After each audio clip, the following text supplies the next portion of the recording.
Sachratqi, chachratqi, sachratqoqi kabi nomlar bor. Turkiy tillarda mana bu qozoq, qirg'iz, turkman, o'zbek, ozarbayjon tillarida mana shunday aytiladi. Endi buni rus tilida sikori deyiladi.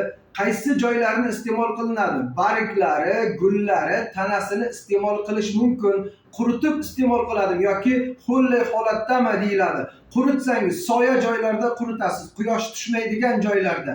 Qaysi joylarni xohlasangiz ho'l vaqtida, xohlasangiz quruq vaqtida iste'mol qilishingiz mumkin. Mana hozir biz tayyorladik. 20 minut turgandan keyin mana shunday holatga keldi va ichishga tayyor bo'ldi. Endi mana shu holatda bolalarda kun urishi kuzatilganda, oftob ursa, buni cho'miltirish kerak, juda ham yaxshi foyda qiladi. Bu birinchisi. Endi ikkinchisi, bu jigardagi yog'larni, jirovoy gepatozda, bundan tashqari o't toshida, buyraklardagi tuzlarda, osteoxondroz, artroz, hatto artrit kasalligida ham, sahrli diabet ikkinchi turida, ya'ni pyelonefritda juda ham yaxshi foyda qiladi.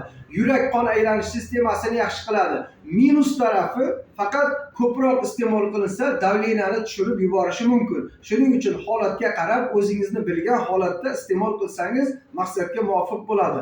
Homiladorlarga ham mumkin, kam miqdorda iste'mol qiladi. Oz-ozdan iste'mol qilsa hech qanday zarari bo'lmaydi. Qayerdan olamiz degan savol tug'iladi. Hamma joydan olasiz. Dalalardan, ariq bo'ylaridan, shahar chekkalaridan, biz ham Jizzax shahrining chekka joylaridan olib keldik. Hech qanday muammo bo'lmaydi, bemalol iste'mol qilishingiz mumkin. Topolmasangiz aptekalardan so'rang, bozorlarda ham sotiladi. Salomat bo'ling.